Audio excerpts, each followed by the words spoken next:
If you've been online at all in the last couple of years, chances are you know the name Andrew Tate. Currently one of the most infamous figures on social media, Tate is known for his highly controversial opinions on masculinity, relationships, mental health, and self-development.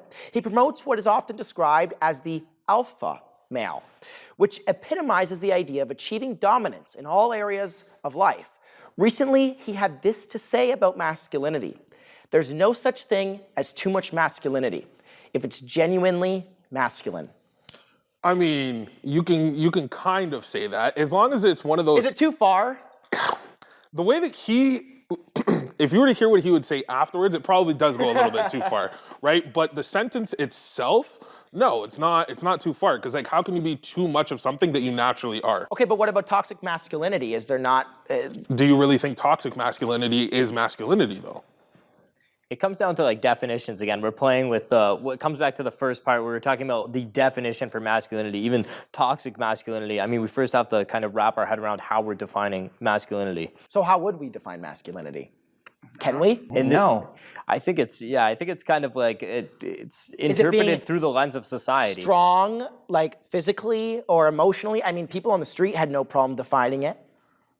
I think people will associate a negative light with it or a positive light with it depending on their view, right? So if somebody's like, you're being overly aggressive, they might be like, that's, toxic masculinity. Whereas if you were, defending your significant other who was getting robbed and you were wrestling off an intruder, you are positively masculine, right? So it's the same action, it's just contextual, I guess, in that sense. We do see some influencers, though, play this hyper masculine role model. Like, you've got Liver King, you've got, you could say David Goggins maybe pushes for that. You've got Andrew Tate, which I think pushes the farthest. Is there like some right and wrong to that? I mean, it's all a show. I don't think that they really know or have a definition themselves. See, the problem I see with it is that it could contribute to a misogynistic thought mindset. No? Yeah, some of it does, right? Like a lot of it does. When you really break down kind of some of the things that they say, they do kind of push the bounds, right?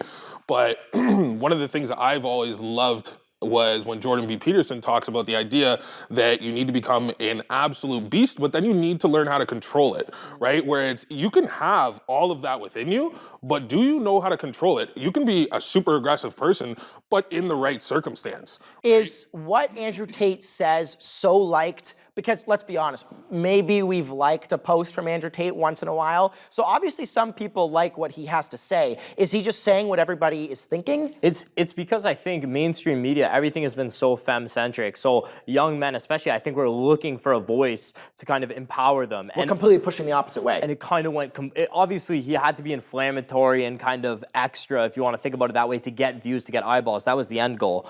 But yeah, I agree. He kind of takes it to a whole other level where it becomes, in some cases, ridiculous. But the reason why there was a need for that or a want for that, a desire from young men, was because we were indoctrinated with so much femme-centric, become less so she can become more garbage. Okay, good point. What is authentic masculinity? There has to be some sort of, maybe not a definition, but things that are associated with that. Like, I'll start, maybe being in tune with your emotions, not showing too much to people, because you're a man, you need to be the tough guy, but showing a little bit to where you can have conversation, be relatable. Are there any more that contribute to authentic? Authentically masculine is you're comfortable as a male being a male. That's how I would define that. Okay, valid. You're comfortable as a male being a male. And that's your definition. I don't think we need to iron it out and decide what it is. Back to what your point was, is I think growing up, we had visuals of what men were, and I think that that's just changed. It's a natural evolutionary process. I wouldn't necessarily call society femme-centric. I would just say that we're evolving, and I think that depending on the bubble you're in, how you were raised, who you were raised by, it doesn't sort of sit well with parenting, and then sometimes it doesn't sit well with how people were raised. You see this, there's this TikTok trending where it's like, men are not meant to be dominant. Men are meant to be submissive. And then you've got like the edit that, the music goes up and then it's like a guy working out with his shirt off. Yeah. It's like we're pushing so hard on both ways.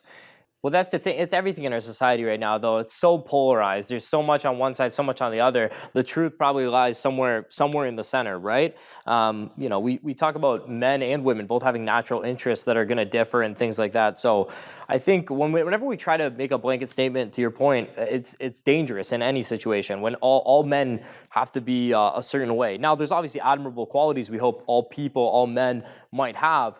But to blanket all these characteristics and be like, this is a man, this isn't. Definitely some valid points on both sides. We'll get right back into it. When we discuss mental health and what healthy masculinity might look like, I'm excited for this one.